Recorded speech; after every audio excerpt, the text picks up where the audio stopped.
કેમ છો મજામાં? આજે મારા મિની બ્લોગમાં તમારું હાર્દિક સ્વાગત છે। અને આજે તો હું ઉઠી અને ફ્રેશ થઈ ગઈ, પાણી પીધું અને મોઢું થઈ હું થોડીક આગળ વધીને મેં જોયું તો આ બધા કંઈક શરૂ હતું લખવાનું। મેં કીધું શું લખવાનું શરૂ છે? આ કેટલા નામ છે તમે કોમેન્ટ કરીને કહી દેજો, જેને ગણાઈ જાય તે છે ને એ કોમેન્ટ કરી દેજો। આપણે જે તમને ન ગમતું હોય ને એ પણ કોમેન્ટ કરી દેજો।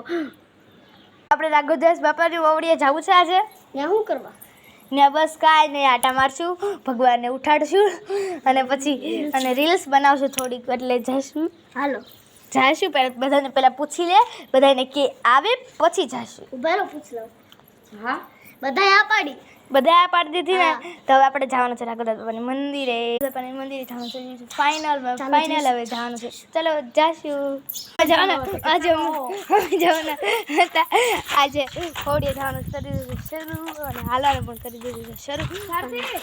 અને આ બેન બોલાવવા લઈ ગયા સારથી ભાઈને કારણ કે આવવાનું હતું, પણ મેં કીધું કે આટો ખાવા ગયા હશે એટલે પછી આને તો બહુ શરમ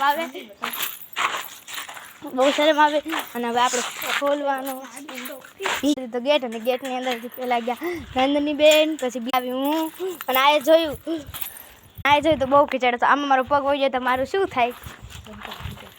તો આપણે નંદીભાઈ જોવા મળી ગયા છે, નંદી મહારાજ જો તમને દેખાય તો મીંદડી બેન છે આ નંદી મહારાજ જોવા ગેટમાં। અવડો મોટો પિંક કલરનો વડલો છે, તમે જોઈ શકો છો। ખોટું મસ્તી કરી છે, પણ આ વડલો રિયલીમાં લીલા કલરનો જ હોય, પિંક કલરનો ન હોય। લાઈન લગાવેલો હતો એટલે નકર તો રિયલીમાં લીલો જ વડલો છે, તમે જોઈ શકો છો। અને હવે આપણે જોઈ શકો આજે તો જઈ અને મેં વગાડી તો પહેલો ડંકો વગાડીને ગયા અંદર, પછી મહાદેવના દર્શન કર્યા